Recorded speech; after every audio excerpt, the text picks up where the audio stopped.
Bonsoir à tous. Bonsoir à vous tous aussi qui nous suivez sur le Facebook Live de Réunion la Première ou de l'Église 2.0. Vous êtes plusieurs centaines ce soir à nous suivre, quelques-uns aussi sur YouTube. Voilà, ce soir on a la chance d'avoir un invité qui nous arrive de métropole. Il s'appelle Joseph Gott. Alors comment ça se fait qu'il est là ce soir? Eh bien, il y a plusieurs années de ça, on est devenus amis sur Facebook. Vous savez, le 2.0 fait que voilà, on rencontre des gens. Et Joseph faisait des blogs, des témoignages avec un certain Clément Bluteau du groupe Be Witness qui est venu ici même sur l'Esplanade il y a 2 ans pour chanter le concert de Noël. Voilà, ce sont 2 grands amis. Et il s'avère que pendant mon année d'absence en métropole, eh bien, j'ai célébré la messe à l'église Lyon-Centre et j'ai rencontré notre ami Joseph à la sortie de la messe. Il est venu me voir en me disant « Mais toi, tu es le prêtre Sébastien de l'église 2.0 de La Réunion ?» Je dis « Oui, c'est moi. » Voilà, puis on est allé manger un morceau ensemble, on a marché, puis ce projet est né de notre rencontre, de notre discussion. Et puis entre-temps, vous savez, on a eu le Food for Jesus avec notre ami Pedro qui est venu faire le football pour les jeunes, le Food for Jesus au stade de la Redoute. Comble de l'histoire, pour finir la boucle ce soir, notre ami Joseph et Pedro sont colocataires à Lyon. Voilà, vous voyez, l'Esprit Saint souffle et on a la joie de l'accueillir ce soir. Alors, je ne vais pas être très long. J'ai voulu donner la parole ce soir à un jeune. C'est un jeune leader qui vient parler aux jeunes et toucher les cœurs de tous ceux qui nous suivent. La sainteté, ce n'est pas quelque chose qui est hors d'atteinte. Si l'évangile de la Toussaint, c'est les béatitudes, c'est pas pour rien. Si Jésus nous dit heureux, heureux, heureux, heureux, c'est pas pour rien, c'est parce que c'est notre vocation. Et un saint, c'est quelqu'un qui a été profondément heureux et qui a rejoint le bonheur que Dieu lui proposait en devenant finalement celui qu'il était appelé à devenir, celui qui était appelé à être. Ce soir, il y en a un qui est en cours de formation, comme chacun d'entre nous, vers la sainteté. Alors je lui passe la parole. C'est le temps de témoignage. Vous pouvez, si vous le souhaitez, prendre les coussins pour vous asseoir ou vous pouvez rester debout comme vous le souhaitez. Pour les plus courageux, vous pouvez même vous asseoir en dur. Et je passe la parole à notre ami Joseph. On peut l'applaudir.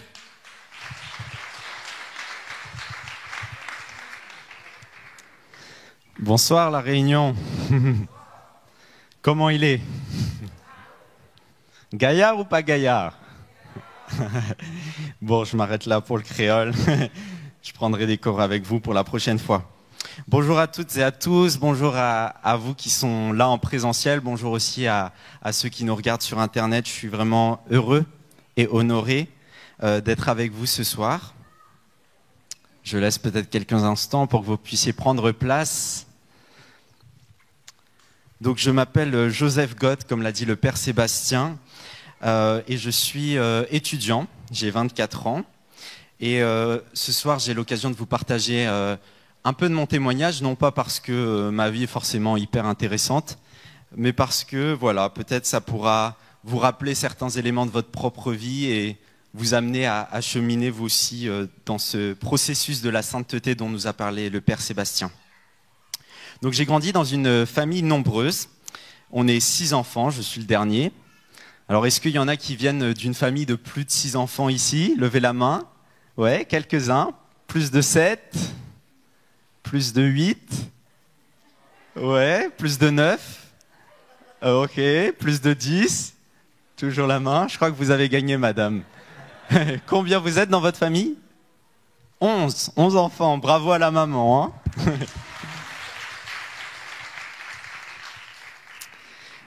Donc, 6e d'une famille de 6 enfants. On a grandi près de Tours, donc dans le centre de l'Hexagone. Et une particularité, en fait, qui a un peu posé le décor de ma vie, c'est que mes parents ont une profession un peu atypique. Je ne sais même pas si on peut l'appeler profession, c'est qu'ils sont pasteurs. Ils se sont rencontrés dans une faculté de théologie. Et pour ceux qui ne connaissent pas forcément très bien ce qu'est un pasteur, en fait, ce sont les ministres du culte chrétien protestant. Et cette profession, en tout cas cette fonction, elle est parfois ouverte aux femmes, comme ça a été le cas pour ma mère. Donc comme vous pouvez l'imaginer, la foi chrétienne a joué une grande part dans mon éducation, dans mon enfance.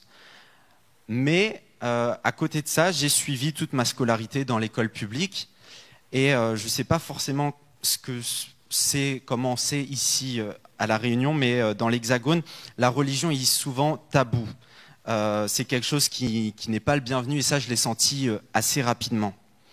Et donc, ce contraste-là entre ma famille et mon éducation dans ma scolarité a créé une sorte de décalage entre la vie que j'avais chez moi et ma vie à l'école. Alors pour ça, c'est une anecdote que je raconte souvent, mais l'exemple pour moi le plus emblématique, c'était les fichettes de début d'année où on devait renseigner la profession des parents. Est-ce qu'il y en a qui ont connu ça ici ? Quelques-uns, ouais, je ne sais pas s'ils continuent à faire ça. Et donc pour moi, écrire pasteur, c'était vraiment la honte suprême, on pourrait dire. Donc j'essayais de trouver toutes sortes d'alternatives créatives. Une fois, j'ai écrit bûcheron. Voilà, ça vous donne un peu l'état d'esprit. J'avais vu mon père couper du bois pour alimenter notre cheminée, et c'est comme ça que j'ai eu l'idée. Je n'osais même pas dire à mes amis que j'étais issu d'une famille croyante. Mais les choses ont commencé à changer lorsque je suis arrivé au lycée, et j'ai intégré un bac professionnel dans le domaine du graphisme.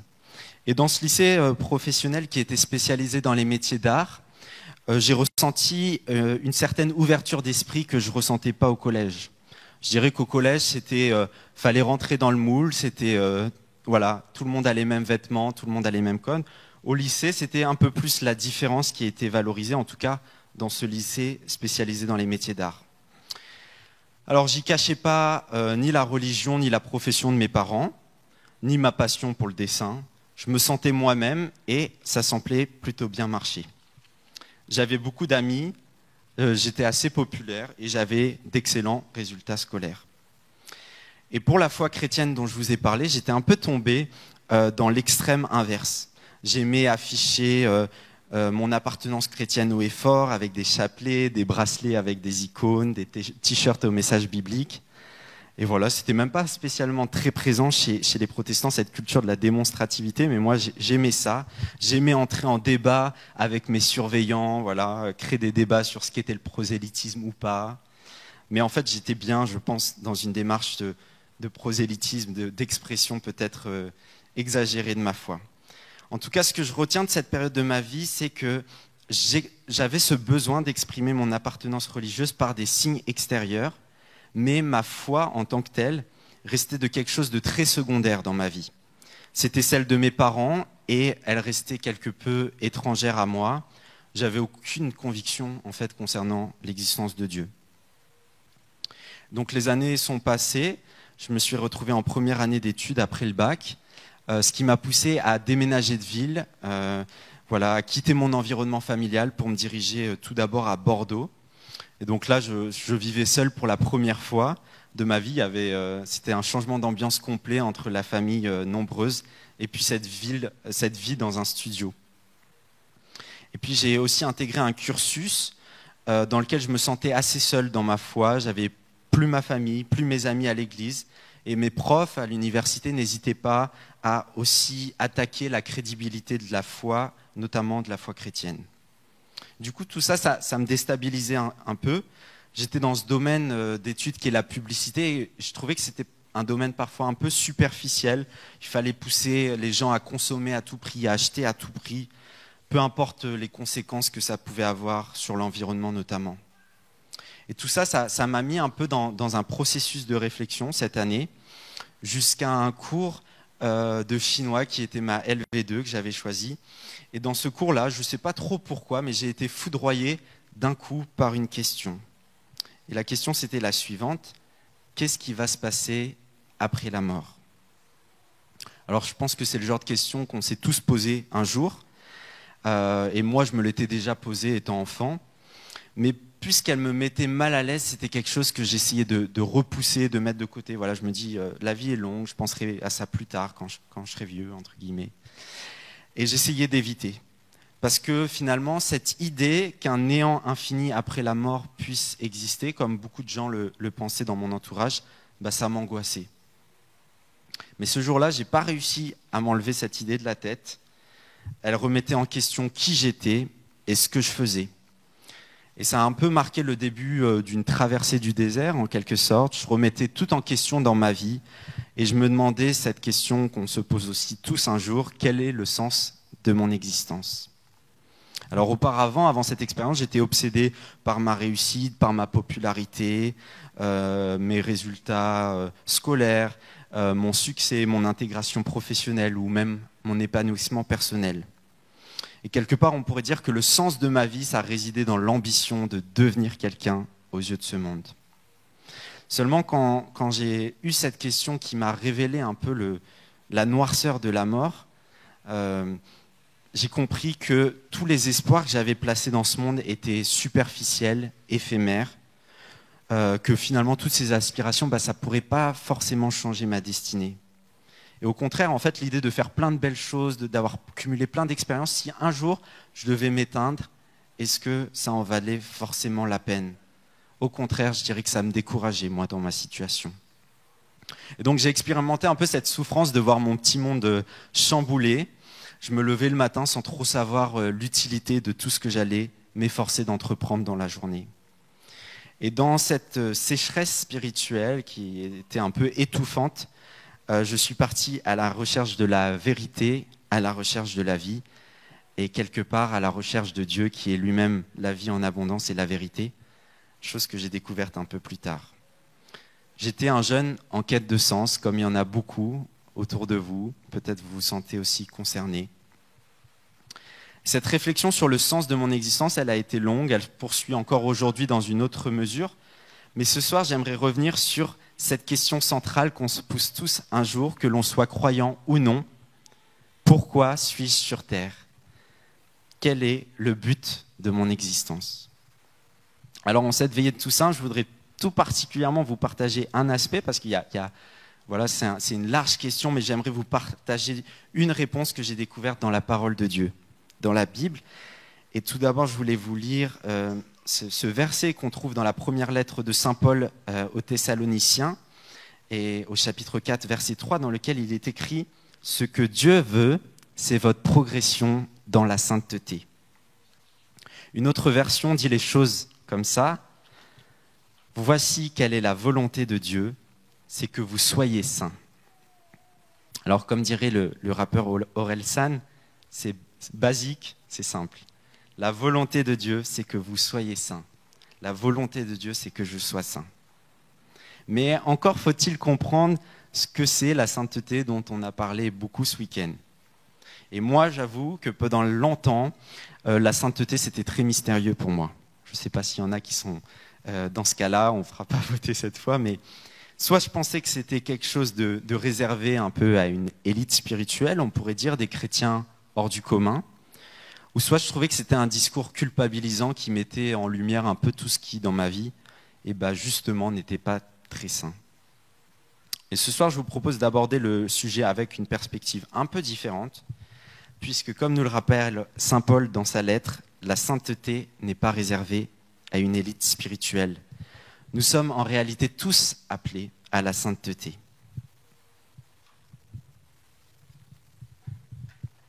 La sainteté, c'est pas devenir quelqu'un de coincé, austère, froid, comme moi je l'imaginais, mais c'est finalement, comme l'a dit le Père Sébastien, devenir ce pourquoi on a été créé. Un auteur, Jacques Gauthier, dit la chose comme ça. Devenir saint, c'est devenir la personne que le Père a voulu que nous soyons. Dans la Bible, on trouve à peu près deux sens derrière ce mot saint, un peu comme deux versants d'une même pièce. Le premier, qu'on connaît généralement le mieux, c'est un peu ce synonyme de pureté. Mais le second, le sens qui est un peu plus ignoré parfois, c'est celui de mis à part, par et pour Dieu. Et du coup, on peut lire toujours dans la Bible, cette fois dans le livre du Lévitique, au tout début de la Bible, la déclaration suivante. « Soyez saints, mis à part pour moi, car je suis saint, moi le Seigneur. Je vous ai séparé des autres peuples pour que vous m'apparteniez. » Et donc on voit assez bien les implications de ce verset pour le peuple d'Israël à qui était destinée cette exhortation. C'est finalement un appel à ne pas être un peuple comme les autres, à ne pas être un peuple qui va se corrompre en adorant des dieux étrangers. Et donc on note aussi dans ce passage que finalement aspirer à la sainteté, c'est aspirer à ressembler à Dieu, lui qui est saint.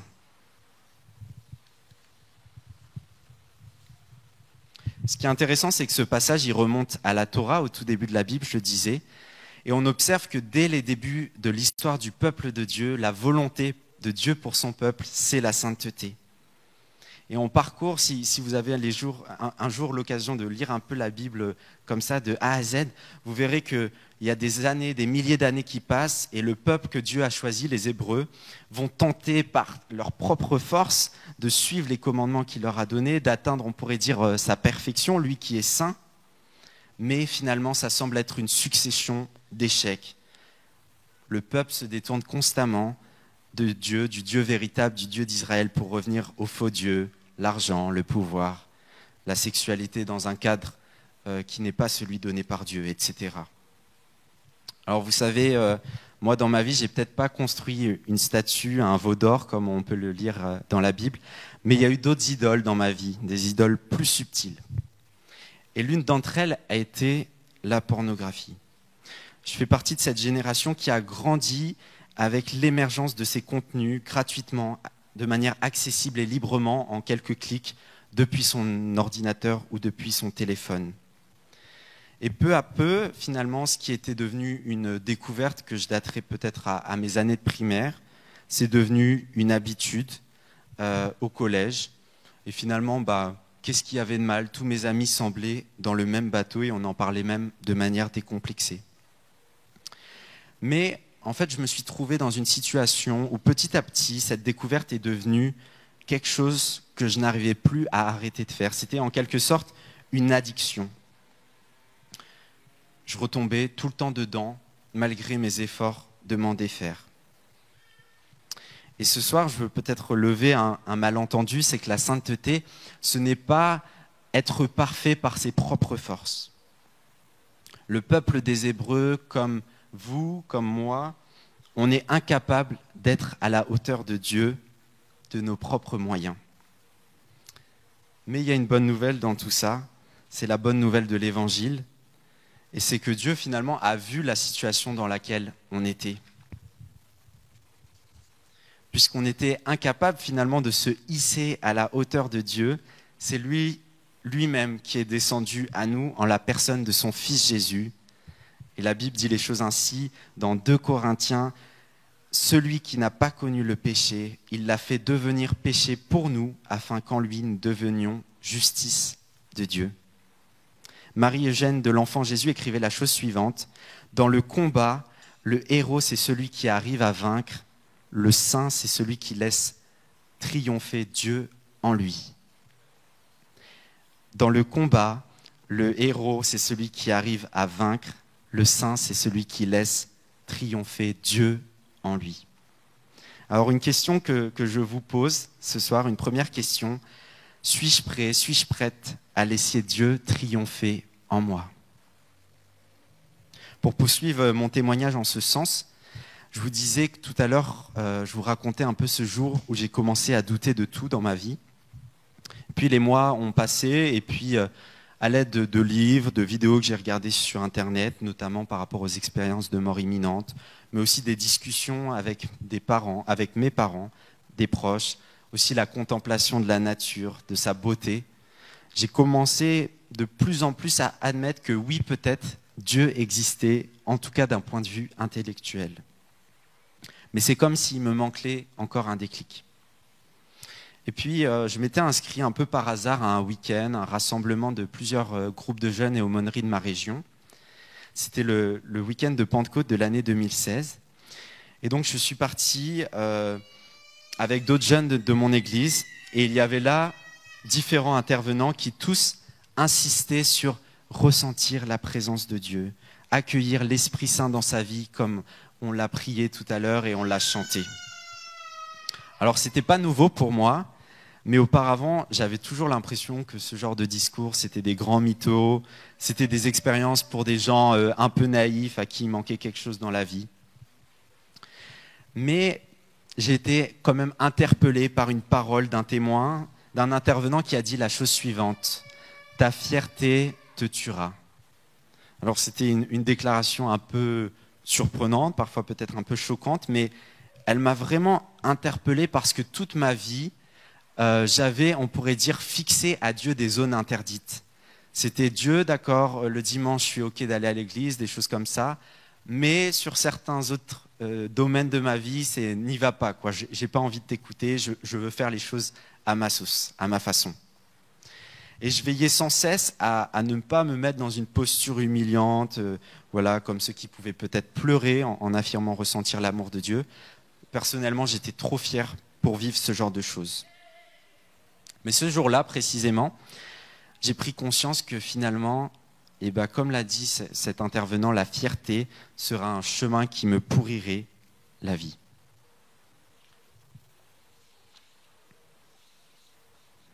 Dieu, lui, il souhaitait plus pour moi. Et pour cela, je devais, comme l'a dit Marie-Eugène de l'Enfant Jésus, laisser Dieu me rencontrer, laisser Dieu triompher de moi. Et pour la première fois de ma vie, à ce week-end de Pentecôte, j'ai décidé de mettre de côté mes peurs et d'ouvrir mon cœur, de me rendre tout simplement disponible.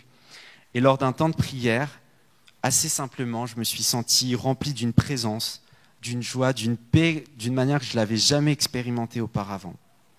C'est difficile à décrire, mais ce n'était pas simplement quelque chose d'émotionnel, c'était quelque chose qui se passait dans mon cœur profond, un déclic, une conviction. Et je pourrais dire que finalement, ce jour-là, c'est comme si je me suis senti vivant pour la première fois de ma vie. Et depuis ce jour-là, où j'ai pris conscience de l'existence de Dieu, où j'ai commencé à croire, en son amour pour moi, j'ai compris que finalement, je n'avais pas à lutter contre cette addiction de la pornographie par mes propres forces. Et c'est à partir du moment où j'ai compris ça qu'a commencé ma libération. Alors jusqu'à aujourd'hui, les choses ne sont pas toujours évidentes, il y a encore des tentations, des combats. Mais ce que j'ai aussi compris, c'est que je peux tenir bon dans cette libération grâce à une collaboration étroite avec l'Esprit de Dieu. Un autre piège, peut-être, ça pourrait être de croire qu'on n'a plus aucun effort à faire, mais je crois que ce n'est pas exactement ce que nous dit la Bible. Dieu, il libère, tout à fait, tout cela, ça lui revient, mais il nous incombe aussi à chacun de prendre les mesures nécessaires pour ne pas retomber dans une forme d'esclavage lorsqu'on a été libéré. Il y a Saint Pierre, dans sa deuxième lettre, qui insiste beaucoup, il dit à plusieurs reprises, faites tous vos efforts, faites tous vos efforts. Et pour mon cas, moi, que je vous ai partagé, j'ai par exemple décidé de supprimer certaines applications, de suivre une sorte de programme de formation en ligne, mais aussi, et le plus important, d'en parler à des proches de confiance et de régulièrement faire le point, raconter mes avancées et mes éventuelles rechutes. Et ce qui est beau dans tout ça, c'est qu'on n'est pas seul, on a cette communauté chrétienne qui nous entoure, qui peut nous soutenir, nous encourager dans notre libération. Mais par-dessus tout, il y a Dieu qui nous envoie son esprit, cet esprit qui nous conseille, qui nous fortifie, qui nous dirige et qui nous aide à discerner.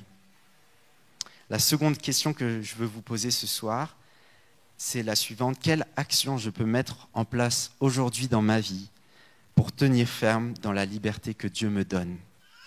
Voilà, j'ai donné quelques exemples. Peut-être vous, ça sera pour un cas tout à fait différent. Mais je crois que si on fait un peu le point, il y a toujours quelque chose dans notre vie qui nous encombre et qui est quelque part un obstacle à notre pleine liberté en Christ.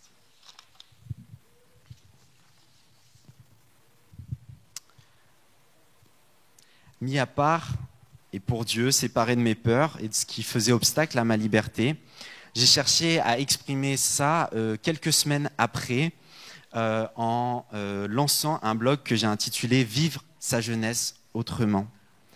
C'était ma manière en fait de partager ce que j'avais vécu, les réponses que j'avais trouvées, mes réflexions à d'autres jeunes notamment, mais aussi des moins jeunes, et de dire que finalement, nous sommes mis à part pour une mission toute particulière et que Dieu a quelque chose, nous appelle à quelque chose qui dépassera pour toujours notre compréhension humaine. Nous sommes finalement appelés à vivre l'extraordinaire de Dieu. Et je crois que c'est en tout cas vraiment ma conviction. Le pape François, dans son exhortation à la sainteté dans le monde actuel, il dit la chose suivante: le Seigneur demande tout, et ce qu'il offre est la vraie vie, le bonheur pour lequel nous avons été créés. Il veut que nous soyons saints, et il n'attend pas que nous nous contentions d'une existence médiocre, édulcorée, sans consistance. Je crois que Dieu a plus pour nos vies que Netflix. Je crois que avec tout ce qu'on a vécu ces derniers mois, ces dernières années, on peut avoir tendance un peu à s'installer dans un rythme de croisière, à finalement se dire qu'on peut se satisfaire d'une existence, passer derrière les écrans. On télétravaille, on assiste à la messe en ligne, on se divertit à l'aide de jeux vidéo, on communique via les réseaux sociaux, on rencontre des gens via Tinder. Alors ces choses peuvent être bonnes comme ça, mais je pense que c'est fade par rapport à la vie que Dieu souhaite pour nous. Et je crois qu'il faut qu'on se laisse quelque part surprendre par Dieu à nouveau, qu'on sorte de notre cage. Et comme le dit une chanson de Hillsong Young and Free que peut-être certains connaissent, ça dit en anglais « It's not time to be silent, don't you dare hide your life. There's a word outside your window, so don't let it pass you by. » Désolé pour mon accent anglais, pas terrible. Mais pour les non-bilingues, ça donne ça. Ce n'est pas le moment de se taire. Ne t'avise pas de cacher ta lumière. Il y a un monde derrière ta fenêtre, alors ne le laisse pas t'échapper. Lorsque je regarde un documentaire, par exemple, j'aime bien Big Flo Oli, je regarde un documentaire sur Netflix, justement. Je n'incarne pas l'exemple de ce que je dis, c'est très cohérent. Quand je regarde encore un match du PSG ou The Voice, encore derrière un écran, shame on me, il y a quelque chose en moi qui vibre à ce que je vois. Il y a comme quelque chose en moi qui aspire à une vie glorieuse, à une vie épanouie. Alors cette aspiration à la gloire, je pense qu'il faut bien évidemment y faire attention parce qu'elle peut devenir toxique, dangereuse, lorsque la gloire est finalement orientée sur nous-mêmes. Mais je crois qu'il n'est pas impossible que Dieu ait placé dans le cœur humain une aspiration à la gloire, une gloire qui n'est pas orientée vers nous-mêmes, mais vers celle de notre Créateur et de notre Seigneur. Par nos vies, par nos talents, par les dons qui sont les nôtres, on peut dire, je crois, quelque chose de Dieu. On peut le raconter au monde qui nous entoure et qui ne le connaît pas toujours. Alors pour certains, ça va passer par animer un temps de louange, comme ça va continuer dans quelques instants. Pour d'autres, comme pour moi, ça sera peut-être de prendre l'avion pour aller témoigner un peu, dire quelque chose. Pour d'autres, ce sera, comme pour mon colloque, d'organiser un week-end Food for Jesus avec toute l'équipe ici de l'Église 2.0. Chacun a son propre chemin, selon qui il est, il n'y a pas besoin de copier. Mais quand je regarde en tout cas mon propre chemin, celui que j'ai parcouru dans ma vie, je me souviens qu'en fait j'étais personne, on pourrait dire, j'étais bien loin d'avoir quoi que ce soit à partager et encore moins à savoir comment le dire et comment le faire. Et pour tout vous dire, pour l'anecdote, la première fois que j'ai pris la parole comme ça, j'étais pas très loin, à l'île de Madagascar. Et c'était tout simplement une catastrophe. Je suis monté sur scène et j'ai perdu tous mes moyens. Je ne sais pas ce qui s'est passé exactement, mais j'ai rien réussi à dire d'intéressant. Alors aujourd'hui encore, pour me réconforter, je me dis, t'en fais pas, ça pourra pas être pire que cette fois. Quand on confie à Dieu notre vie, on commence par peu, et puis petit à petit, lui, il fait fructifier, et puis on goûte petit à petit à cette vie abondante, qui a un sens, une utilité, une raison d'être.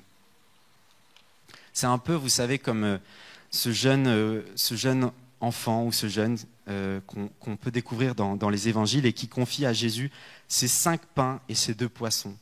On ne sait pas grand-chose de lui, mais ce jeune, il a laissé Dieu finalement multiplier et rendre fécond le peu qu'il avait à offrir. Et à mes yeux, c'est ça finalement de vivre l'extraordinaire de Dieu. Alors on peut chacun se poser cette nouvelle question ce soir. Certains se la sont déjà posés, mais ça peut être intéressant de le faire à nouveau. Que puis-je confier à Jésus ? Un désir, une ambition qui brûle dans mon cœur, un talent, une compétence, un projet.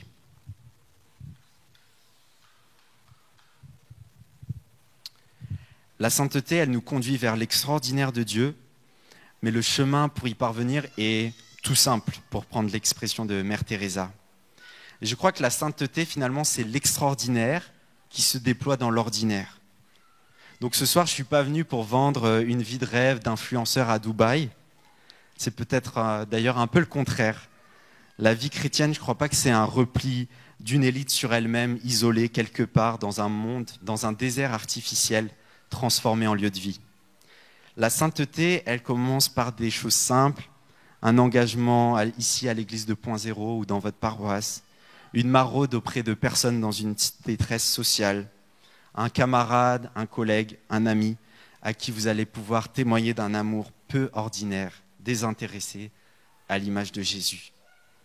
La sainteté, c'est d'aimer Dieu, d'aimer son prochain dans toutes les actions communes et ordinaires de nos vies.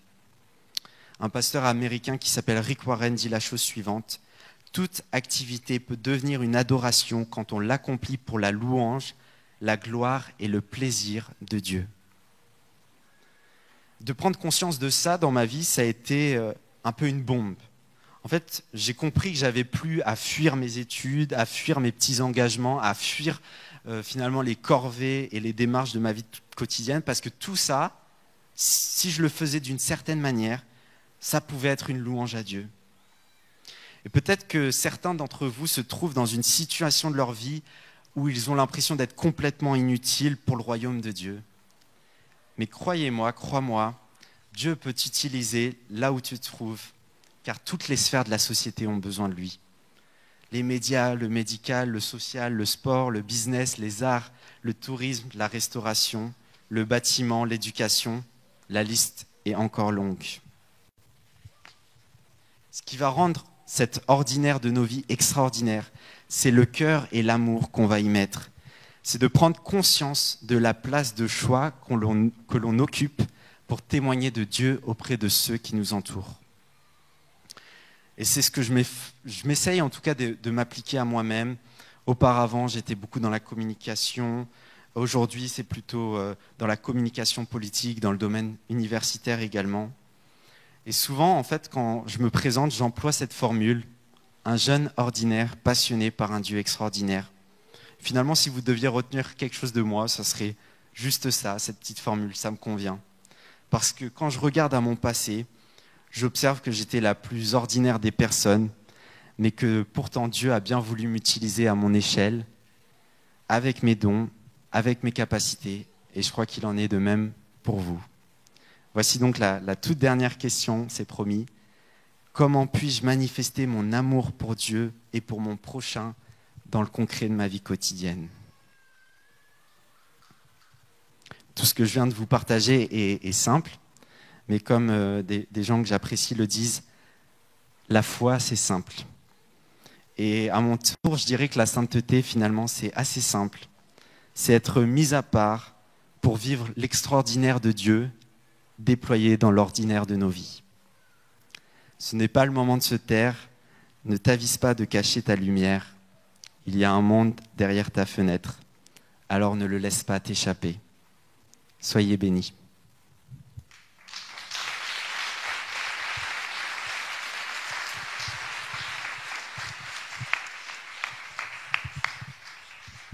On peut encore l'applaudir.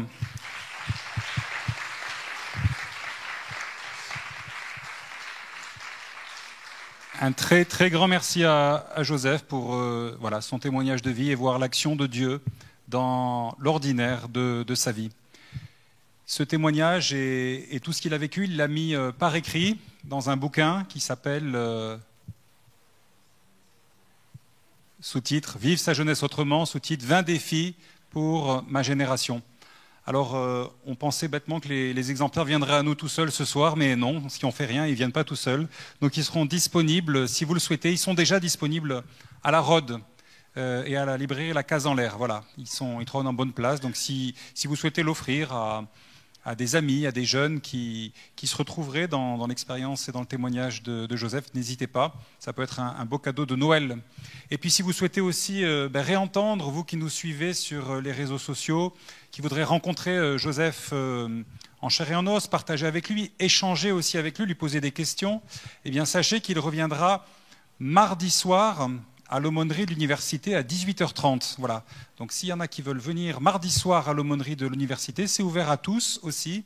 C'est une soirée un peu exceptionnelle qui est ouverte à toutes et à tous à 18h30 à l'aumônerie de l'université. Et puis il donnera aussi une conférence à l'UCO, à l'université de l'UCO, mais c'est ouvert qu'aux étudiants de l'UCO le jeudi de la semaine prochaine. Voilà. Dernière petite chose que je voulais vous dire, c'est pas de moi, c'est du pape François. Si parfois ça vous paraît tellement élevé, la sainteté, rappelez-vous de ceci: tout saint a un passé, tout pécheur a un avenir. Notre avenir, il est en Christ, c'est celui que nous allons continuer à chanter et à louer maintenant. Alors je vous invite à vous remettre debout, à remettre les coussins de part et d'autre, et à nous tourner vers celui qui peut nous emmener vers le Père, celui qui nous emmène, qui nous élève vers la sainteté.